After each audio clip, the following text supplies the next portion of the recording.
ఓం మహాగణాధిపతయే నమః. ఓం గురుభ్యో నమః. ఓం శ్రీమాత్రే నమః.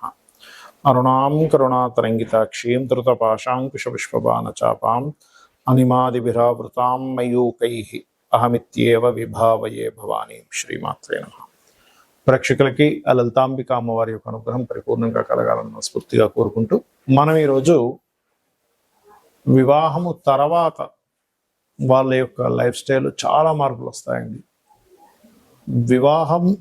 వివాహ జీవిత భాగస్వామి గనక మంచి వ్యక్తి వస్తే వాళ్ళ యొక్క జీవితం 90% మారిపోతుంది పాజిటివ్గా. అదే సరైన వ్యక్తి రాకపోతే 99%, 90-99% కూడా కావచ్చు, ఒక్కోసారి నెగిటివ్లోకి వెళ్ళిపోతుంది.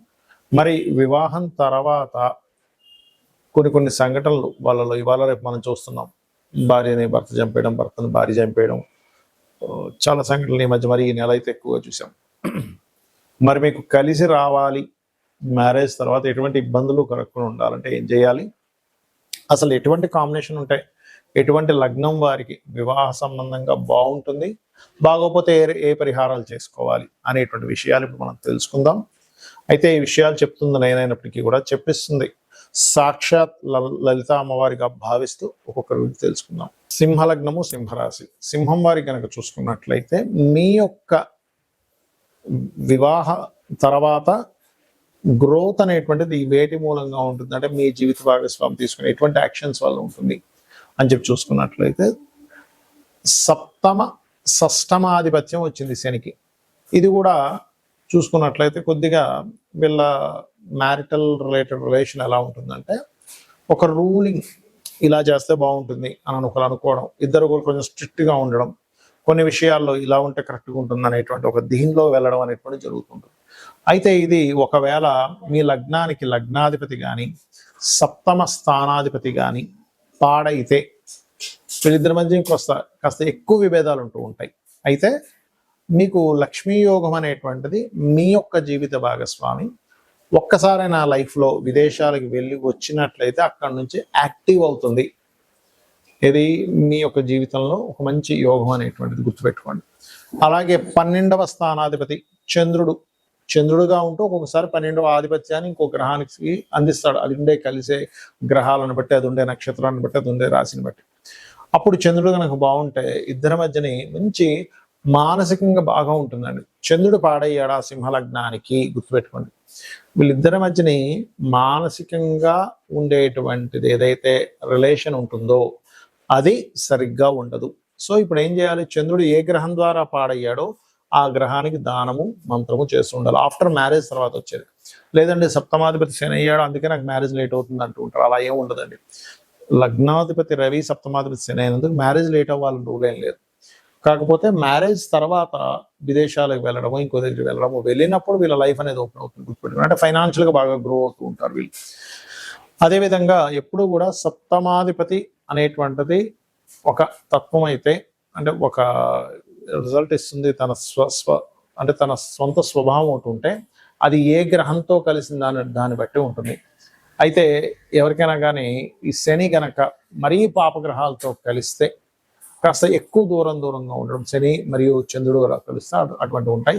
అదర్వైజ్ నేను చెప్పినటువంటి ఇప్పుడు ఒక్కొక్క గ్రహం దేంతో ఏ గ్రహంతో కలిస్తే ఎటువంటి రెమెడీస్ పాటించాలనేటువంటిది ఇప్పుడు నేను చెప్తాను. దాని పరంగా మీరు చూసుకోండి. మొట్టమొదటిగా మీ యొక్క సప్తమాధిపతి ఉదాహరణకి రవితో కలిసి ఉన్నాడు. రవి అంటే సూర్య భగవానుడు గ్రహరాజుగా చెప్తూ ఉంటారు. తన చుట్టూ అన్ని గ్రహాలు తిరుగుతూ ఉంటాయి. ఇప్పుడు ఈ రవి ద్వారా కనుక మీ సప్తమాధిపతి కంబస్ట్ అయ్యాడు అనుకోండి, అంటే అస్తంగత్వ దోషంలోకి వెళ్ళిపోయాడు. దాన్నే మనకి మౌఢ్యమి అని కూడా అంటాం గోచారంలో. అప్పుడు సూర్య భగవానుడికి చేసుకోవాలంటే ఏంటి, సూర్య ఆరాధన చేసుకోవడం, ఆదిత్య హృదయం చదవడం, గోవులకి గోధుమ రవ్వ తినిపించడము, తండ్రితో గొడవ పెట్టుకోకుండా తండ్రిని చక్కగా గౌరవించడం, తండ్రి కాళ్ళకి నమస్కరించుకోవడం చేస్తూ ఉంటే ఆత్మకారకుడు సూర్య భగవానుడు, తండ్రి కారకుడు, మెడికల్ వీటికి కారకుడు, ఎవరికైనా మెడికల్ సంబంధించిన ఏదైనా సేవలు చేస్తూ ఉండాలి. అప్పుడు సూర్య అనుగ్రహం కలుగుతుంది. అలా కాకుండా అంటే ఇప్పుడు ఒకవేళ సూర్యుడితో కనుక సప్తమాధిపతి ఉంటే కొంచెం డామినేటివ్గా ఉంటారు, శుక్రుడు ఉన్న సూర్యుడితో అలా ఉంటూ ఉంటారు. లైక్ ఎక్కువగా శుక్రుడితో కనుక సూర్యుడు ఉంటే ఇక్కడ స్పర్మ్ కౌంట్ కూడా తక్కువగా ఉంటుంది అని చెప్తూ ఉంటారు పురుషులకి. స్త్రీలకైతే వాళ్ళకి వేడి స్వభావం ఎక్కువగా ఉంటుంది.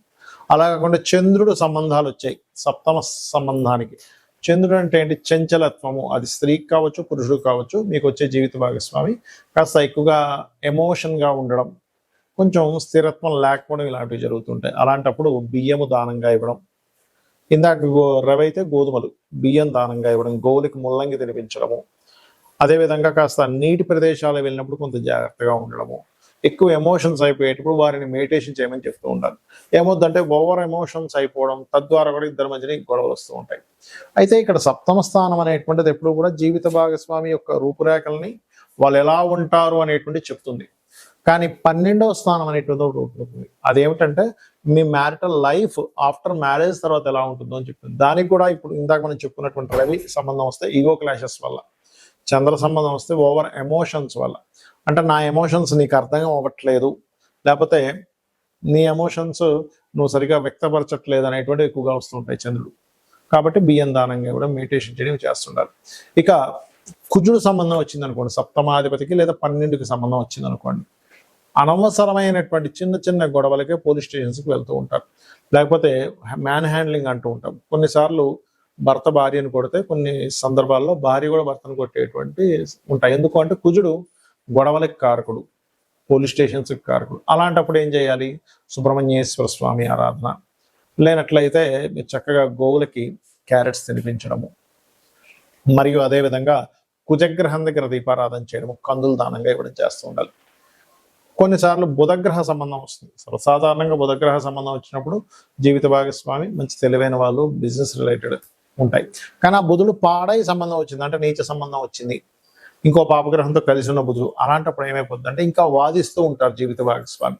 మీరు ఏం చెప్తున్నా సరే దాని మీద ఒక వాదన, మీరు మంచి చెప్పిన వాదన వస్తుంది, ఏదైనా ఇష్యూ వచ్చినా వాదన, ఖచ్చితంగా వాదన వస్తూ ఉంటుంది బుధుడు పాడైతే కనుక. అలాంటప్పుడు ఇంట్లో ఎక్కువగా విష్ణు సహస్రనామాలు వింటూ ఉండాలి. బుధగ్రహానికి సంబంధించిన పెసలు దానంగా ఇవ్వడము, మరియు అదే విధంగా గమనించుకున్నట్లయితే దీంతో పాటు మీరు గోవులకి గోంగూర తినిపించడము, ఇటువంటివి చేస్తూ ఉన్నట్లయితే చాలా అంటే చాలా మటుకు క్లియర్ అవుతుంది. ఇలా ఉన్నప్పుడు ఏంటంటే ఆర్గ్యూ చేయకుండా పక్కకి వెళ్ళిపోవడం మంచిది. ఇంకా ఎక్కువ ఆర్గ్యూ అవుతూ ఉంటే, ముఖ్యంగా 12వ స్థానాధిపతి దగ్గర సంబంధం వస్తే ఇంకా ఎక్కువ ఇబ్బంది వస్తూ ఉంటుంది. అదేవిధంగా బంధువర్గం మూలంగా కొన్ని అపనిందలు పడడం, నువ్వు భర్తను సరిగ్గా చూసుకోవట్లేదంట, భార్యను సరిగ్గా చూసుకోవట్లేదంట అని. అది ఒక్కొక్కసారి మీరు ఎంత బాగా చూస్తున్న ఒక చిన్న ఇష్యూయే అది అందరికీ వెళ్ళిపోవడం, ఒక గాసిప్ లాగా ఇట్లాంటివి జరుగుతుంటాయి. మరి గురుగ్రహం చాలా మందికి ఏమనిపిస్తుంది అంటే గురువు మంచివాడే కదండి, కలిసి ఉంటే ఇంకేంటి. కానీ మీ లగ్నానికి పాపి అయి సప్తమాధిపతితోనో 12తోనో లేదా సప్తమ పోర్ట్ఫోలియోతోనో 12వ పోర్ట్ఫోలియోతో కనుక కనెక్ట్ అయ్యి పాప అయితే కనుక అప్పుడు జరిగేది ఏమిటంటే, చూడ్డానికి బయటకు కొన్నిసార్లు కొంతమంది బాగా ధర్మంగా ఉన్నారనిపిస్తుంది, కానీ వాళ్ళు కొన్ని అధర్మపరమైనటువంటి పనులు చేయడం వల్ల, ఎథిక్స్ లేకుండా చేసిన పనుల వల్ల ఇద్దరి మధ్యన విభేదాలు వస్తూ ఉంటాయి. లేకపోతే ఇంట్లో భర్త కానీ భార్య కానీ పూజ చేస్తానంటే భార్య వద్దనడం, ఇటువంటివి ఎక్కువగా జరుగుతుంటాయి గురువు పాడైనప్పుడు. అలాంటప్పుడు దక్షిణామూర్తి ఆరాధన చేయడము, శనగలు దానంగా ఇవ్వడం, మీరైనా ఇవ్వచ్చు, మీ జీవిత భాగస్వామితోనైనా ఇప్పించవచ్చు.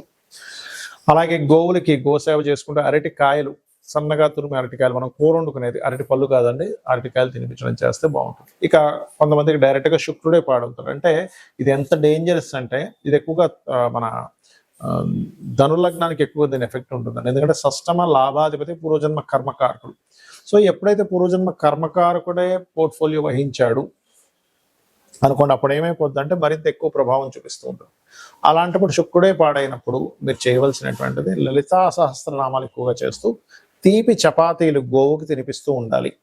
దీంతో పాటు శుక్రవారాలు ప్రధానంగా అమ్మవారి ఆలయాలకు వెళ్ళడం చేస్తున్నట్లయితే ఖచ్చితంగా మీకు ఈ యొక్క ప్రభావం అనేటువంటి తగ్గుతుంది. ఇక మరి కొంతమందికి శని ప్రభావం ఉంటుంది సప్తమ స్థానానికి. అలాంటప్పుడు ఏమవుతుందంటే లేట్ మ్యారేజెస్ అవ్వడం, ఎప్పుడు ఏదో ఒక నిందలు పడ్డం వివాహం తర్వాత, అదేవిధంగా వివాహం తర్వాత చాలా విషయాలు లేట్ అవ్వడం జరుగుతుంటుంది. అలాంటప్పుడు ఏమీ కంగారు పడకుండా మీరు చక్కగా నువ్వులు దానంగా ఇవ్వడము, గోవులకి బెల్లం తినిపించడం, ఇట్లా చేస్తుంటారు. ఇక రాహుకేతువుల ప్రభావం వస్తే ముఖ్యంగా రాహు ఇల్యూజన్కి, ఇమాజినేషన్కి కారు, వచ్చేటువంటి వారు ఎక్స్పెక్టేషన్స్ ఎక్కువ పెట్టుకుంటారు. కాబట్టి రాహు ప్రభావం ఉన్నప్పుడు దుర్గా ఆరాధన చేయడం, మినుములు దానంగా ఇవ్వడం చేస్తూ ఉండాలి. కేతు ప్రభావం ఉంటే కాస్త సెపరేషన్, అప్పుడప్పుడు దూరంగా ఉండడం జరుగుతుంటుంది. దాన్ని అర్థం చేసుకోవాలి. చాలా మంది ఏమంటారంటే నేను దూరంగా ఉండను అంటున్నప్పుడు అదేమవుతుంది, దూరంగా ఉండే యోగాలు భార్యాభర్తల మధ్యన వచ్చినప్పుడు వీళ్ళు కొంతకాలం దూరంగా పెడుతూ ఉండాలి. అందుకే మనకు చూడండి ఆషాఢ మాసంలో అమ్మాయిని ఫస్ట్ టైము వాళ్ళ పుట్టింటికి పంపిస్తూ ఉంటారు. అంటే ఏమిటంటే కొన్ని సార్లు కొన్ని విషయాలు ఆ గ్రహస్థితులు అలా ఉన్నప్పుడు అది వాంటెడ్లీ మనం చేస్తే దాని యొక్క దోషం పోతుంది. అయితే ఎవరికైనా వివాహం అవ్వట్లేదు, ఇలా శని సంబంధమనో రాహుక సంబంధమనో పాప సంబంధం సప్తమాధిపతికి వచ్చినప్పుడు లలితా సహస్రనామాల్లో ఉన్నటువంటి గొప్ప నామం అవుతుంది, అది చేసుకుంటే ఖచ్చితంగా మంచి సంబంధం, త్వరగా వివాహం అవుతుంది. ఓం కామేశబద్ధ మాంగళ్య సూత్ర శోభిత కందరాయ నమః. ఇక వివాహం అయిందండి కానీ మాకు ఇబ్బంది వస్తుంది, ఎప్పుడు ఏదో గొడవలు వస్తున్నాయి అనుకున్నప్పుడు మీ వ్యయాధిపతి అంటే మీ 12వ స్థానాధిపతి, 12వ పోర్ట్ఫోలియో కారకుడు ఏ గ్రహం ద్వారా పాడైందో తెలుసుకొని మనం ఇప్పుడు చెప్పినటువంటి దానాలు ఇవ్వడం. ఇందాక రాహు అనుకోండి మినుములు, కేతు అనుకోండి ఉలవలు దానంగా ఇస్తూ ఉండాలి. అయితే వీటికి దానాలు ఇచ్చుకుంటూ మీరు ప్రత్యేకంగా ఓం శివకామేశ్వరాంకస్త శివ స్వాధీన వల్లభాయే నమః అని చేసినట్లయితే ఖచ్చితంగా బాగుంటుంది.